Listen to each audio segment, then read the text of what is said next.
नमस्कार, जनता की पुकार में आपका स्वागत है। मल्लिकार्जुन खड़गे का पीएम मोदी पर दिखा हमला, लोकतंत्र पीठ में छुरी घोंप रही है भाजपा की विचारधारा। कांग्रेस के राष्ट्रीय अध्यक्ष मल्लिकार्जुन खड़गे ने पश्चिम बंगाल के कूच बिहार में एक जनसभा को संबोधित करते हुए प्रधानमंत्री नरेंद्र मोदी और केंद्र सरकार पर कड़ा प्रहार किया। खड़गे ने प्रधानमंत्री पर लोकतंत्र को कमजोर करने का आरोप लगाते हुए कहा कि एक तरफ नरेंद्र मोदी लोकतंत्र के पीठ के छुरी मारते हैं और दूसरी तरफ महिलाओं के हक के काम करने का दावा करते हैं, जो पूरी तरह विरोधाभासी है। उन्होंने भाजपा की मूल विचारधारा पर सवाल उठाते हुए कहा कि जिस विचारधारा को प्रधानमंत्री मानते हैं उसमें महिलाओं को हमेशा मुख्यधारा से दूर रखने की बात की गई है। मल्लिकार्जुन खड़गे की पूरी बात सुन लीजिए। आज के इस कूच बिहार डिस्ट्रिक्ट कांग्रेस कमेटी की ओर से आयोजित किया हुआ इस चुनावी सभा में उपस्थित जो हमारे पार्टी के इंचार्ज है यहाँ बंगाल के श्री गुलाम मोहम्मद मीर साहब, सुदीप राय बर्मन, अंबा प्रसाद, विश्वजीत सरकार, हमारे जिला कांग्रेस कमेटी के अध्यक्ष और कैंडिडेट्स हमारे विश्वजीत सरकार, रॉबिन रॉय, कोकन मिया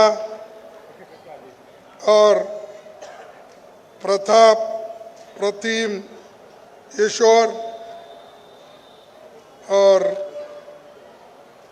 इला रानी रॉय, खतीन्द्रनाथ बर्मन, सुकामल बर्मन, हरिहर रॉय सिंह, देवेंद्र नाथ वर्मा और ब्रिनमॉय सरकार, सुदाम लामा, अजन चिक वर्मा, जॉय प्रफुल्ला, अक्षय वर्मा और सारे मंच पर बैठे हुए मेरे दोस्तों, ये सारे हमारे कैंडिडेट हैं, कांग्रेस के कैंडिडेट हैं। और पंजा पे इनका चिन्ह क्या है?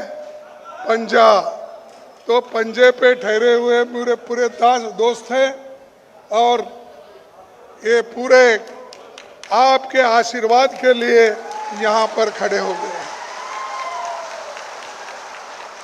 तो इसीलिए आप सबको नमस्कार।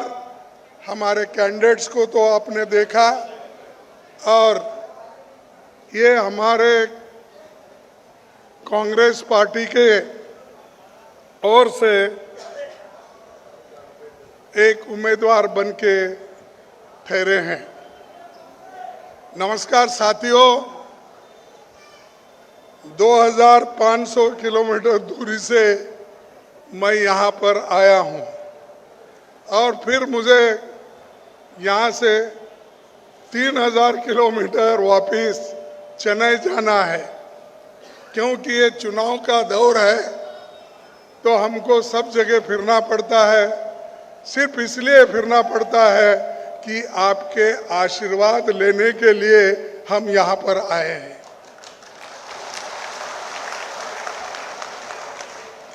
तमिलनाडु में हमने प्रचार किया और वहाँ पर अच्छा माहौल है और तमिलनाडु में हमारी गठबंधन सरकार जीत जाएगी। वहाँ के नेता डीएमके के प्रमुख स्टालिन और हमारे पार्टी के नेता राहुल गांधी जी दोनों मिलके वहाँ पर प्रचार कर रहे हैं और हमको डेफिनेटली हमारी अलायंस की सरकार वहाँ जरूर बनेगी। दोस्तों, आजकल आपको मालूम है पेपर में और अपने टीवी पर बहुत प्रचार चल रहा है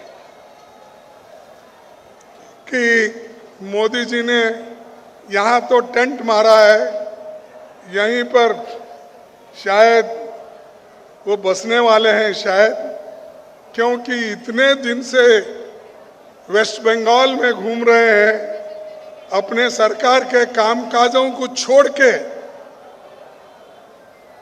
देश के हित में जो काम करना और इनके लिए जो काम जनता ने सौंपा गया वो काम छोड़कर असेंबली इलेक्शन में हर जगह घूमते फिर रहे हैं। क्या मोदी जी वेस्ट बंगाल के चीफ मिनिस्टर बनना चाहते हैं?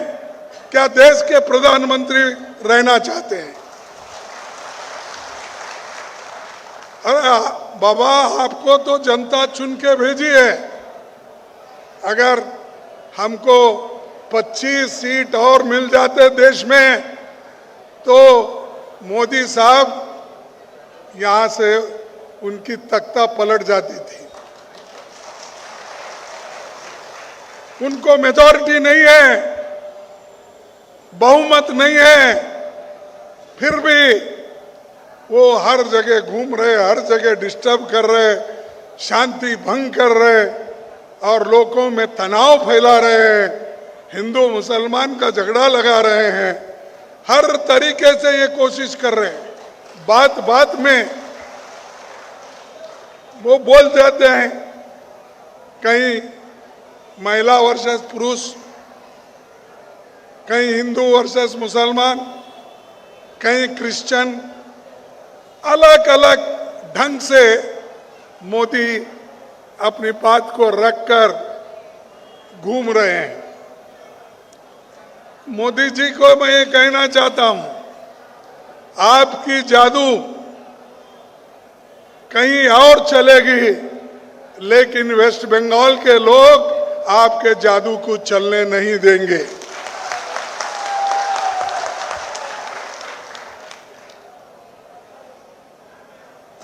आज कांग्रेस पार्टी अपने बल पर ठहरी हुई है। आप कहेंगे कि भाई इनका 20 साल के बाद हर जगह ठहर रहे, क्या बात है? हम कभी गठबंधन में फंसे, कभी उनके साथ, कभी इनके साथ दोस्ती करके हमने बहुत कुछ खो लिया, लेकिन कांग्रेस पार्टी हमेशा देश के लिए, जनता के भलाई के लिए काम करते हुए आई है। इसीलिए देश की सेवा के लिए फिर से एक बार चुनाव में हम ठहरे हैं। और इन्होंने और एक मुद्दा उठाया मोदी जी ने कि कांग्रेस और दूसरे अपोजिशन पार्टी के लोग मिलकर महिला बिल को खत्म किया। अरे बाबा, महिला बिल को कौन खत्म करे? आप खुद खत्म करें। हम तो डीलिमिटेशन बिल के खिलाफ, डीलिमिटेशन एक्ट के खिलाफ लड़े, महिलाओं के बिल के लिए नहीं। महिलाओं के लिए तो हम आगे हैं। हमारी पार्टी की महिला इंदिरा गांधी जी, सोनिया गांधी जी, ऐसे बड़े सरोजिनी नायडू जी, ऐसे बड़े बड़े नेता हमारे पार्टी में हैं, महिला थे, है। तुम्हारे पार्टी में कौन है बताओ? महिला की बातें करते ना। कभी आप इस 50 साल में किसी महिला को कांग्रेस ने जैसा प्रेसिडेंट बनाया, क्या बीजेपी ने बनाया? बड़े हुद्दों पे किसी को रखा और वो शेड्यूल कास्ट में डिवीजन करना चाहते हैं। मुसलमानों में झगड़ा लगाना चाहते हैं, हिंदुओं में झगड़ा लगाना चाहते हैं, लेकिन कांग्रेस हमेशा सबको एकजुट करके लेके जाना चाहती है, लेकिन मोदी उसको तोड़ना चाहता है। दोस्तों, महिला का बिल ये 2010 में ही हमने पास किया था, लेकिन वो बिल पार्लियामेंट में नीचे सदन में गिर गया। गिरने के बाद हमने पूरे कोशिश करते ही रहे। आखिरी में 2023 में महिला बिल को हम सब मिलके पारित किए। सभी पार्टी के लोग मिलकर 1/3 महिलाओं को आरक्षण देना, रिजर्वेशन देना, ये जो पहला कदम हमने उठाया था, वो 23 में जब ये बिल आया, हमने सब मिलके उसको पारित किया, उसको पास कराया। लेकिन मोदी 30 महीने सोए, तकिया की कमी थी, सर के नीचे वो फाइल रख के सो गए और जागे नहीं। कब जागे? वेस्ट बंगाल की इलेक्शन आ रही है, इसीलिए जागे। तमिलनाडु की इलेक्शन आ गई, इसीलिए जाग गए। वो बोले महिला को रिजर्वेशन देता हूं। अरे भाई, आपको कौन रोका था? 30 महीने कौन रोका था? ये सब महिला विरोधी है। ये कभी भी महिला के लिए काम नहीं किए। ये तो उन लोगों में से है जो पहले चतुर्वर्ण था, महिलाओं के खिलाफ था, वही फिलॉसफी लेकर आज मोदी आगे बढ़ रहे हैं। तो महिलाओं के लिए तो हम हमेशा लड़ते आए हैं, लड़ते रहेंगे और उनको 1/3 रिजर्वेशन दिला के रहेंगे। और हमेशा मोदी जी झूठ बोलते हैं, और बिल गिरने के बाद मोदी ने बहुत बड़ा भाषण दिया। महिला की उन्नति नहीं चाहती कांग्रेस, नहीं चाहती तृणमूल कांग्रेस, नहीं चाहती डीएमके, नहीं चाहती सपा। अरे बापा, हम नहीं अगर चाहते तो 2023 में कैसा पास हुआ? कैसा एक होकर हमने पास किया? तुम्हारे नियत में खोट है। अरे जिसके नियत में खोट है, उसके जिसके झोली में, जिसके नियत में खतरा, उसके झोली में फतरा।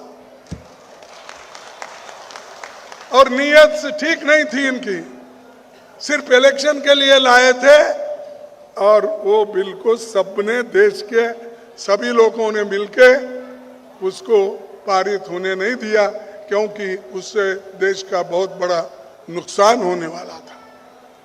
ये डीलिमिटेशन को डिफीट हुआ है। महिला बिल का इसमें प्रश्न नहीं है। डीलिमिटेशन क्या है? तो ये लोग क्या कर रहे हैं प्लान कि डीलिमिटेशन में अपनी कमेटी बिठाकर, अपने लोगों को रखकर वो एक क्षेत्र बना रहे, चुनावी क्षेत्र। अगर कूच बिहारी में उनको जगह नहीं है तो वो क्या कर रहे हैं, जिस जगह उनके लोग रहते हैं उनको और ज्यादा बनाने के लिए वो नक्शा बदलते हैं, टेरिटरी बदलते हैं, और टेरिटरी बदल के अपना कॉन्स्टिट्यूंसी कर लेते हैं। ऐसा देश में करने के लिए ही उन्होंने ये डीलिमिटेशन एक्ट लाया, ये कानून डाला, उस कानून को हमने डिफीट किया। महिला बिल को नहीं, महिला बिल का प्रश्न ही नहीं आता। जब पास ही हो गया था उसका प्रश्न कहां आता है? ये जो फेल हुआ, ये डिलिमिटेशन बिल फेल हुआ और मोदी हर जगह डंडोरा पीटते फिर रहे हैं कि ये लोग विरोध करे इसलिए गया, और आंखों में पानी लाकर भी कभी कभी बोलते हैं कि मैं इतनी कोशिश किया, इसके बावजूद भी ये लोगों ने साथ नहीं दिया, और ऐसी बातें बहुत से बोलकर लोगों को बहका रहे हैं। ये मोदी जी हमेशा एसआईआर की बात ऐसी की, सीए की बात ऐसी की, इलेक्शन कमीशन की मदद लेके हर जगह एक घोटाला कर रहे हैं और डिलिमिटेशन को आगे बढ़ाकर लेकर हाथ में लेकर आरएसएस और बीजेपी की मदद लेकर इस देश में चुनाव में फिर से आना चाहते हैं। यह नामुमकिन है।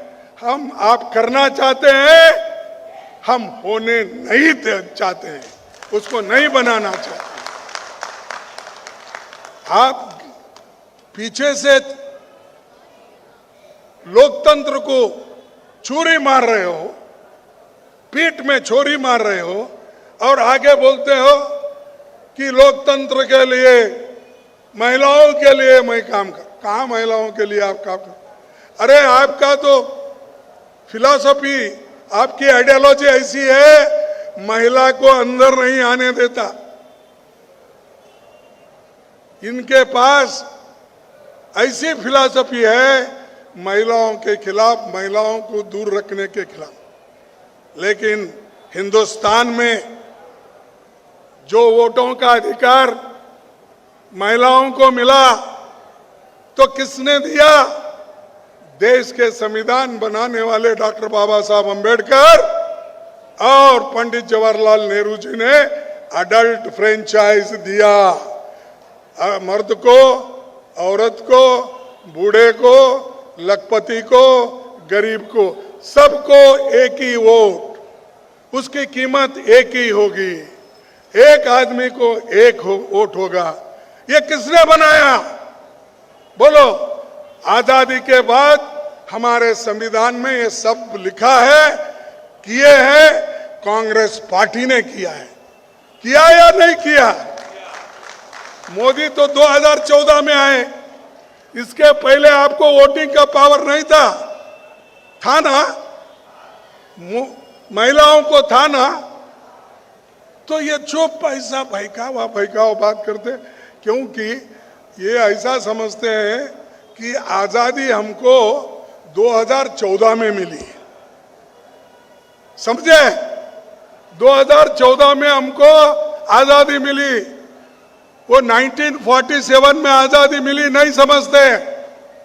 महात्मा गांधी जी ने लाया, जवाहरलाल नेहरू जी ने लाया, वल्लभ भाई पटेल ने लाया, सुभाष चंद्र बोस के कोशिश से आया।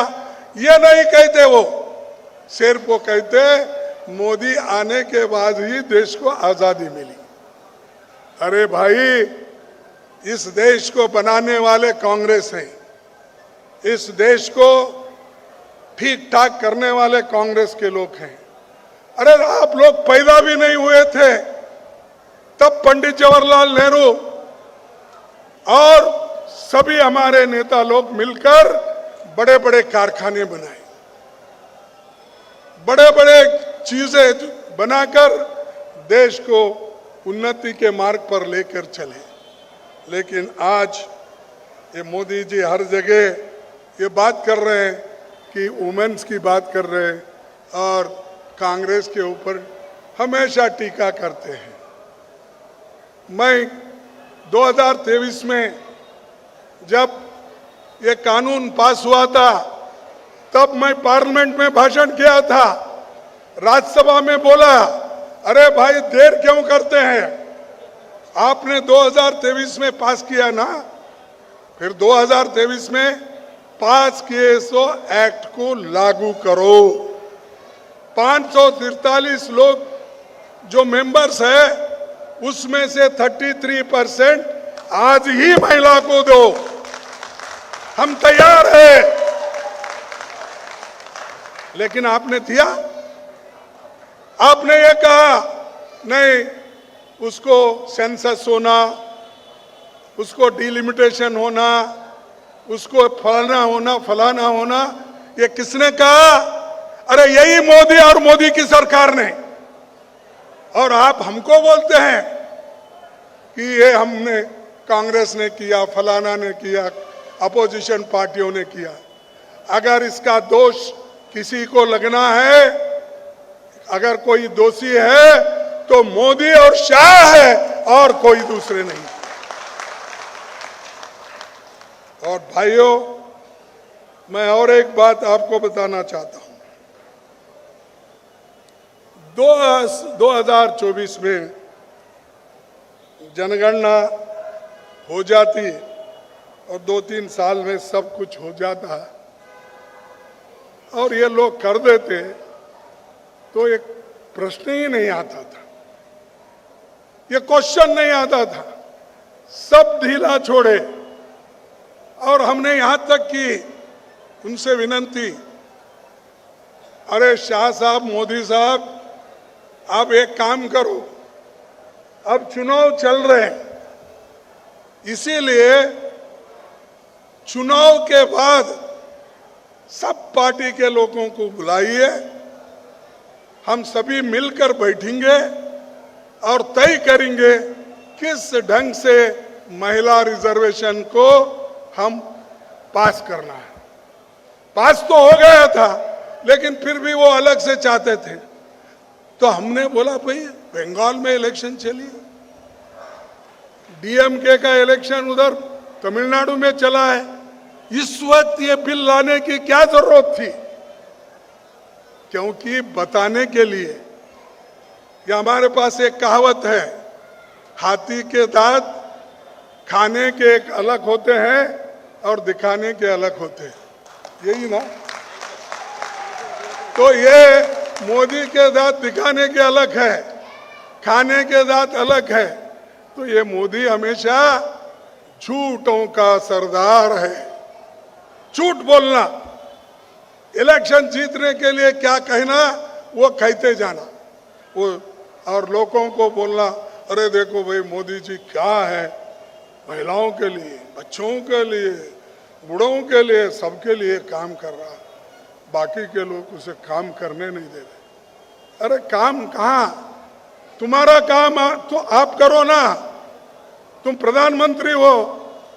सब दुनिया, इलेक्शन अभी आगे है 2 महीने, सब जगह फिरते रहते हो, पार्लियामेंट चलते रहती है, मोदी इलेक्शन प्रचार करते फिरते रहते हैं।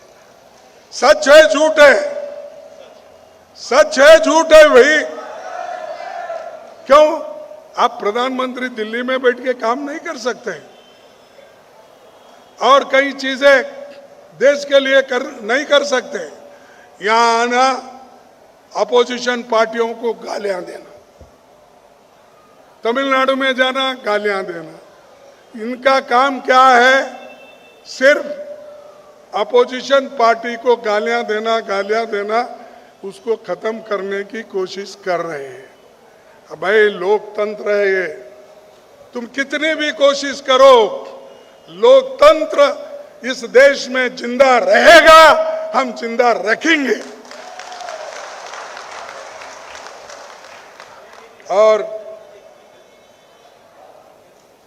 ये इनका मंशा ये है, बहुत बार ये भी बोलते हैं भाई 1 नेशन 1 इलेक्शन, क्या नहीं बोले? इन्होंने तो देश को बर्बाद किया। बोला लोगों को मैं नोटबंदी करता हूं, करप्शन बंद होगा। करप्शन बंद हुआ?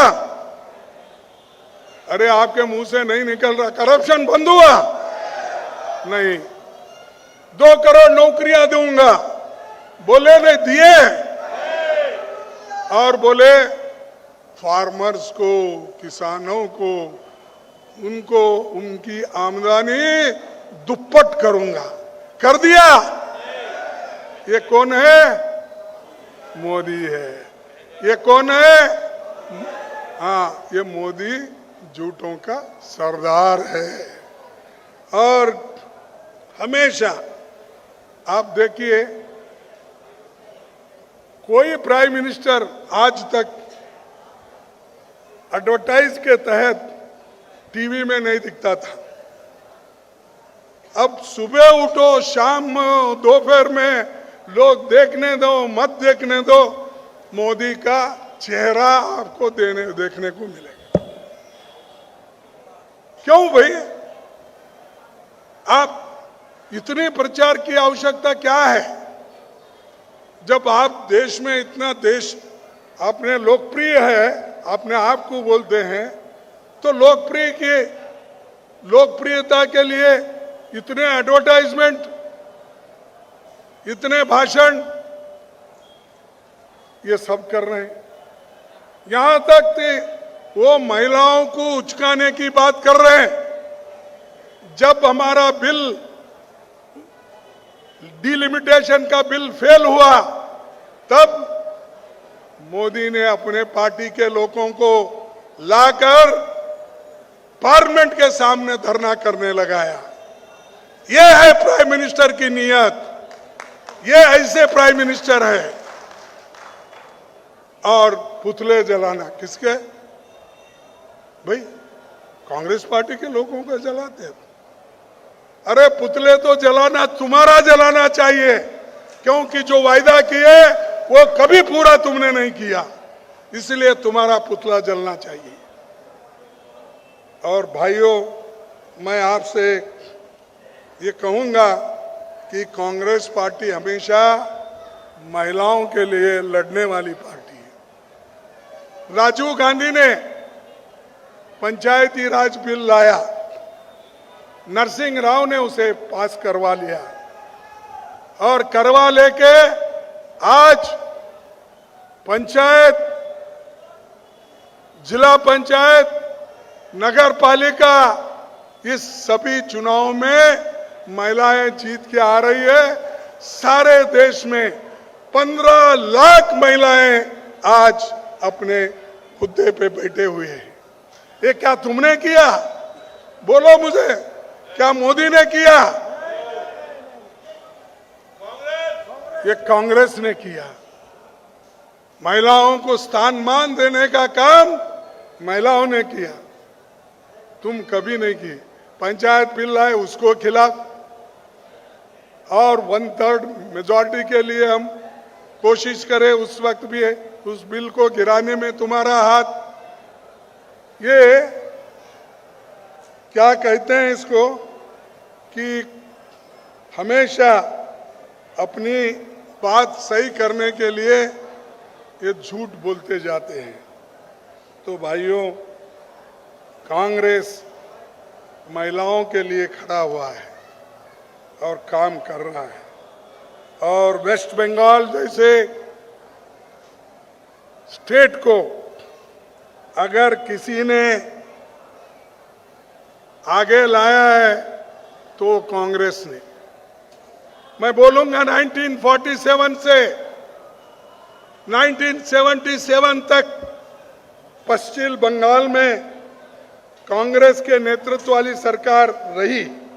इस दौरान पश्चिम बंगाल ने जबरदस्त तरक्की की, क्योंकि आप बहुत से नौजवान हैं, आपको मालूम नहीं है, लेकिन जो बुनियाद डाले, जो प्रगति का बुनियाद डाले, उसका ढांचा तैयार किया, वो कांग्रेस ने तैयार किया और किसी ने नहीं तैयार किया।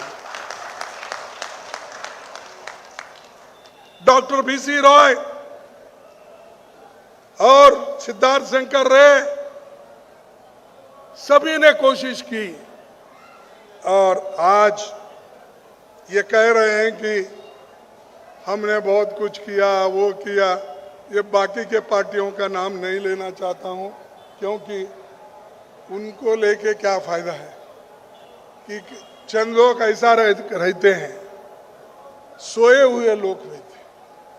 सोए हुए लोगों को जगाना आसान है, लेकिन जो आदमी सो के नहीं सोए जैसा ऐसा ढोंग करता है, उसको उठाना बहुत मुश्किल है। तो इसलिए हमने ये काम किया, वो मानते नहीं। हमने यहां पर इंडस्ट्री को डेवलपमेंट करने लगाया, वो मानते नहीं। और सबसे बड़ी बंदरगाह कलकत्ता में अर्थव्यवस्था के लिए अगर किसी ने किया, वो कांग्रेस ने किया। या जूट इंजीनियरिंग मैन्युफैक्चरिंग का हब था बहुत बड़ा, उसको खत्म किसने किया? यही जो हमारे कांग्रेस विरोधी लोग थे, उन्होंने ही किया। और यहां का इंफ्रास्ट्रक्चर, हावड़ा ब्रिज का आधुनिकीकरण, मॉडर्नाइजेशन किसी ने किया? वो भी कांग्रेस ने किया। रेलवे वर्कशॉप और ईस्टर्न रेलवे का विस्तार अगर किसी ने किया, वो भी कांग्रेस ने किया। कलकत्ता पोर्ट का विस्तार अगर किसी ने किया, वो कांग्रेस ने किया। और सॉल्ट लेक सिटी की योजना की शुरुआत किसी ने की? वो कांग्रेस ने की। ये देश की पहली नियोजित सैटेलाइट टाउनशिप में एक है। और उसके बाद भारत का पहला आईआईटी खड़गपुर 1951 में कौन स्थापित किया? कांग्रेस ने स्थापित किया। आपको बता रहा हूं क्योंकि जो नौजवान लोग हैं उनको ये मालूम नहीं है, ये बातें नहीं है, उनको ये समझते हैं कि किसी ने मोदी ने ही लाया, समझते हैं। अरे भाई, 51 में खड़गपुर में आईआईटी बनाए, आईआईएम कलकत्ता में 61 में हमें खोला, और एग्रीकल्चर रूरल इकोनॉमी सिंचाई परियोजना हुई। दामोदर घाटी परियोजना किसने की? कांग्रेस ने की। कृषि और ग्रामीण अर्थव्यवस्था मजबूत बनाने के लिए हम लोग तैयार हैं।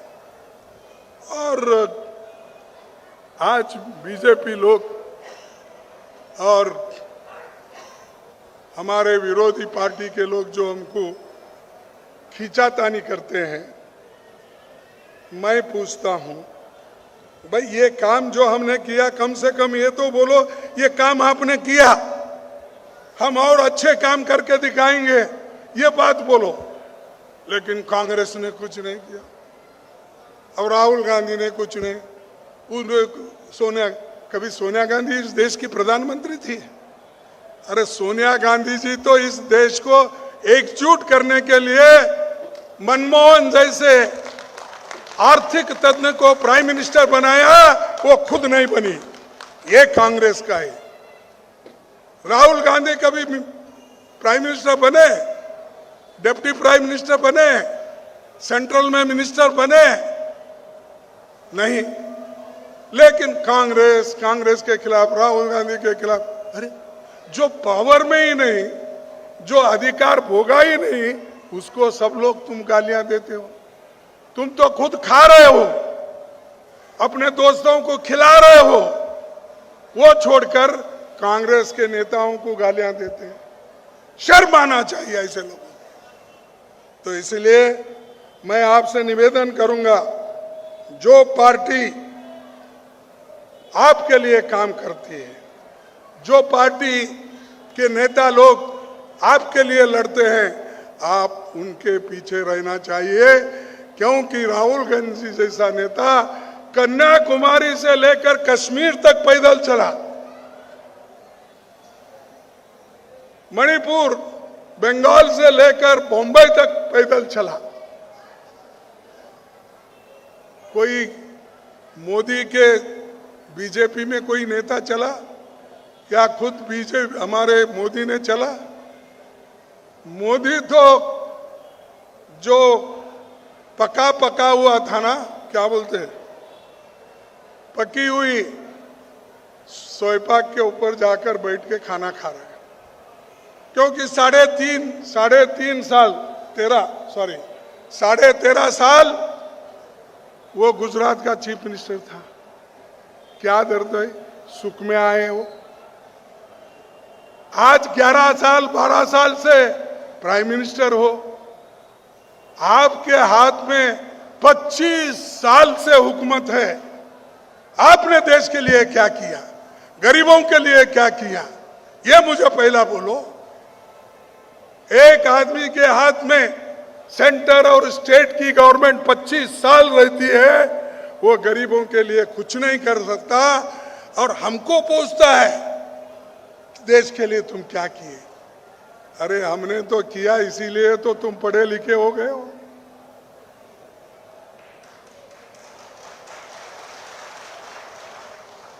और शाह साहब वो तो बहुत ही बोलते हैं। अरे आज़ादी के बाद ही पैदा हो गए। पैदा होने के बाद वो आज़ादी के बाद ही हमारे स्कूलों में ही पढ़े, हमारे कॉलेजों में भी पढ़े। तो वही हमसे बोल रहे हैं तुमने क्या किया। क्या करना भाई, हमने तो तुमको पढ़ाया, बड़ा किया, होशियार किया और आज तुम पॉलिटिक्स में आने लायक बने हो तो वो कांग्रेस के वजह से बने हो।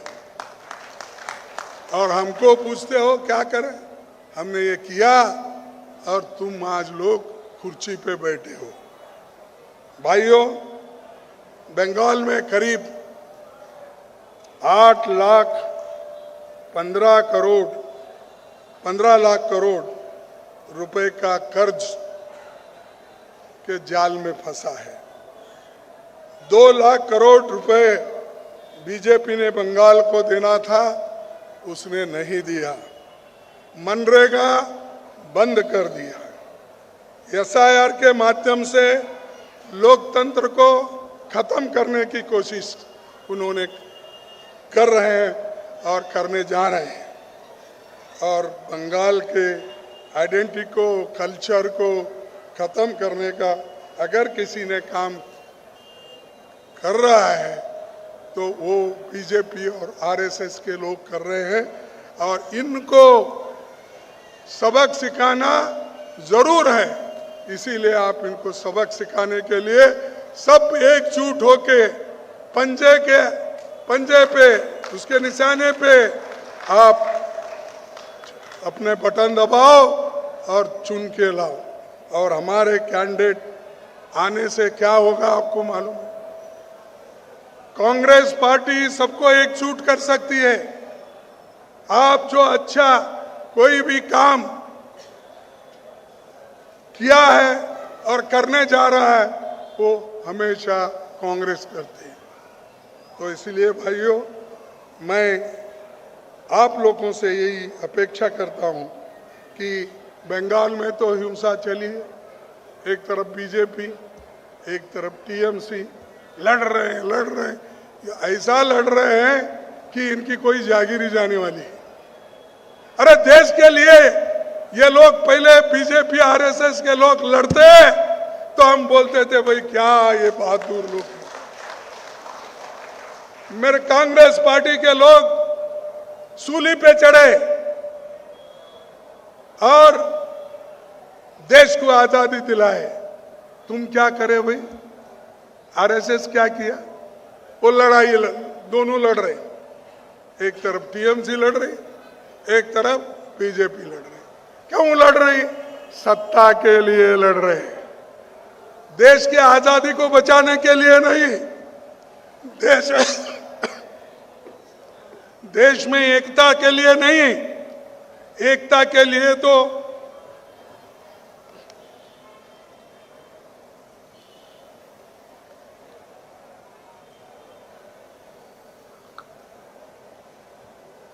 देश से एकता के लिए तो श्रीमती इंदिरा गांधी जी अपनी जान दी या नहीं दी? देश के एकता के लिए अपने राजीव गांधी जी ने अपनी जान दी। बताओ तुम्हारे में वैसा कौन सा है? अरे तुम तो देश तोड़ने का सोच रहे हो। समाज तोड़ना और यहाँ के टुकड़े टुकड़े गैंग। अरे टुकड़े टुकड़े गैंग तो तुम बना रहे हो। देश तो एक में एकता, एक साथ में है, एक है। अगर उसके टुकड़े अगर किसी ने किया तो वो मोदी ने किया, उसका शाप उनको लगेगा। खुद टुकड़े टुकड़े करने वाले लोग दूसरों को बोलते जाते हैं। एक की का कभी काम नहीं किया तुमने। कभी पंडित जवाहरलाल नेहरू जी ऐसी बात किए थे? कभी कांग्रेस के चीफ मिनिस्टर ऐसी बात किए थे? कभी इंदिरा गांधी जी ने की थी? लेकिन ये लोग देश को बचाने के लिए नहीं, देश के टुकड़े टुकड़े करने के लिए पैदा हो गए हैं। लेकिन इस देश के टुकड़े हम कभी होने नहीं देंगे। अपना जान देंगे लेकिन देश को एक रखेंगे। और साथियों, ये बंगाल में तो हमेशा किसानों, मजदूरों और गरीब लोगों के हक में बंगाल काम करता है। और ये पहले आपको मालूम है यहाँ जूट के गिरनियाँ बहुत थे। सब चीज़ें जो एग्रीकल्चर के हैं, आलू हो,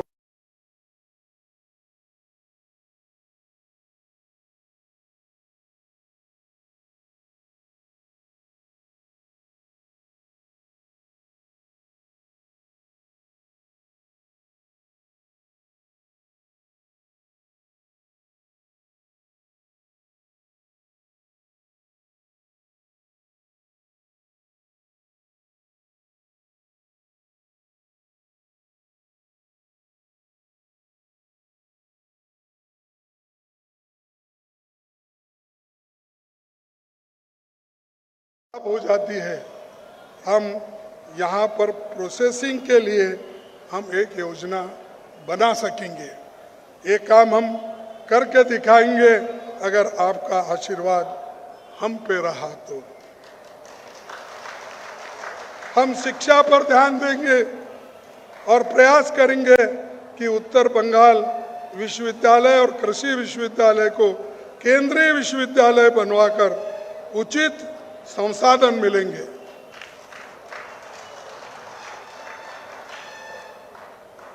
और जो स्थानीय मुद्दे हैं उनके लिए हमारे पार्टी के लोग उसको जो मुश्किलात को दूर करना है वो करेंगे और टूरिज्म की सुविधाएं भी बढ़ेंगे और विकास के और ये ले चलेंगे। और हमारा मैनिफेस्टो भी ये कहता है, हमने पहले ही बंगाल में कलकत्ता में बताया था, फिर भी मैं एक बताना चाहता हूँ आपके सामने, फिर आपके सिर्फ 2-3 मिनट लेना चाहता हूँ, मैं वो बनाना चाहता हूँ। हम सभी सरकारी वैकेंसीज को तुरंत भरेंगे। मालूम हुआ, सरकारी वैकेंसी जितने भी खाली है उसको हम तुरंत भरेंगे। हर जिले में आर्टिफिशियल इंटेलिजेंस सेंटर्स स्थापित हम करेंगे। आर्थिक विकास को गति देने के लिए इंडस्ट्रियल कॉरिडोर हम बनाएंगे। वेस्ट बंगाल की सबसे बड़ी समस्या बेरोजगारी है, क्योंकि आज मैं देखता हूं बंगाल के नौजवान हर जगह काम के लिए जा रहे हैं। आप जाइए, बेंगलुरु में है, बॉम्बे में है, पुणे में है, चेन्नई में है, हर जगह, आज हैदराबाद में है, हर जगह बंगाल के लोग मिल रहे। तो मैं पूछता हूं बीजेपी को और टीएमसी को, क्यों इतने लोग बाहर जा रहे हैं? क्यों उनको काम यहां नहीं मिल रहा है? कौन जिम्मेदार है इसके? अरे जिम्मेदारी तो आपकी है। आपके हाथ में हुकूमत रख के तुम दूसरों को बोलते हैं। और ये मोदी साहब तो हमेशा ये बोलते, मेरी आएगी सरकार डबल इंजन की सरकार। मालूम है डबल इंजन? वो बोलते हैं स्टेट में जो सरकार होती है, सेंटर में भी अगर एक ही सरकार होती है, वो डबल इंजन की सरकार। अरे इनकी डबल इंजन की सरकार हर जगह फेल हो गई है, इनका इंजन चलता ही नहीं। इनकी जो कहने की बातें हैं, मैं समझता हूं शायद वो भूल गए ये इलेक्ट्रिकल का जमाना है। डबल इंजन चलेगा, इलेक्ट्रिकल का इस पे चलेगा, ये कोयले पे चलने वाला नहीं है। और आपका इंजन कोयले का इंजन है, डीजल का इंजन है, तो ये डीजल का, कोयले का, ये इलेक्ट्रिकल के मुकाबला करेगा? तो इसीलिए मैं कहना चाहता हूँ, ये लोग जो इतनी बड़ी बड़ी बातें करते हैं, और हमारे जो मैंने बात किया, एम्प्लॉयमेंट की गारंटी हो, एजुकेशन का हो, और वुमेन एम्पावरमेंट का, मैनिफेस्टो महिलाओं में जो बेनिफिशरीज है उनके आर्थिक परिस्थिति को हम बढ़ाएंगे, और हम महिलाओं को 2000 हर महीना देंगे। महिलाओं को पीजी तक की फ्री एजुकेशन देने के जिस सेवा शक्ति से उसको काम करना चाहेंगे, हम फ्री एजुकेशन महिलाओं को और पीजी उनको तक पहुंचाएंगे। हम उनकी सेफ्टी के लिए फास्ट ट्रैक कोर्स बनाएंगे। हेल्थ केयर के लिए 10 लाख तक का पूरी तरह स्टेट फंड हेल्थ इंश्योरेंस हम प्रदान करेंगे। किसानों भाइयों के लिए 15,000 हर साल उनको सहायता देंगे, उनको फ्री इलेक्ट्रिसिटी देंगे, बेहतर प्रोक्योरमेंट की सिस्टम हम बनाएंगे। और ये सब हमारे वायदे हैं, जो वायदे हमने कर्नाटक में किए थे हमने निभाया, हमने तेलंगाना में किए थे हमने निभाया, हिमाचल में किए थे हमने निभाया। हर जगह जो वायदे हम करते हैं वो निभाते रहते हैं। सोनिया गांधी जी ने जो वायदे नहीं किए थे, फिर भी उन्होंने आपको हकूक के दृष्टि से फूड सिक्योरिटी कानून लाया, मनरेगा लाया, एजुकेशन कंपलसरी करने का उन्होंने किया। ये सब हम बगैर बोले किया। मैं वायदा करेंगे, हम बंगाल को बेहतरीन बंगला, सोनार बंगाल बनाएंगे, और ये हमारा वादा है। इसके लिए आप मजबूती के साथ कांग्रेस पार्टी के साथ खड़ा रहिए। आप लोगों को भी डराते हैं, धमकाते हैं, लेकिन डरो मत, डरो, डरेंगे तो मरेंगे। कोई भी रहने, कोई पार्टी का रहने दो, बीजेपी रहने दो, टीएमसी रहने दो, और कोई पार्टी भी रहने दो, तुम एक होकर लड़ो, उसूलों के लिए लड़ो, देश के लिए लड़ो। बस ये बात मैं कह के आपको कहना था, आपको इन बातों का उजागर करना था।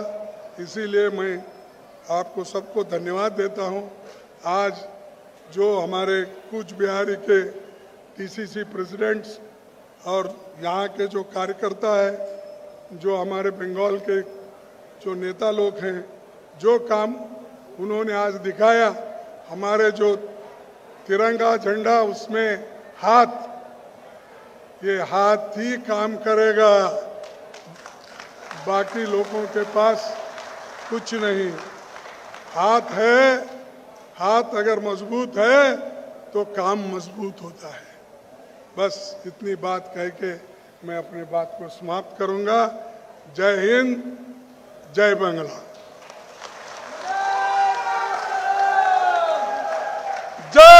जय हिंद। देखो ये बीच में के लोग नहीं बोल रहे। जय हिंद, जय हिंद। अगर आपने हमारा अभी तक चैनल सब्सक्राइब नहीं किया है तो कृपया चैनल सब्सक्राइब कर लें, लाइक करें, शेयर करें, कमेंट करें। तो मिलते हैं फिर किसी और खबरों के साथ। नमस्कार।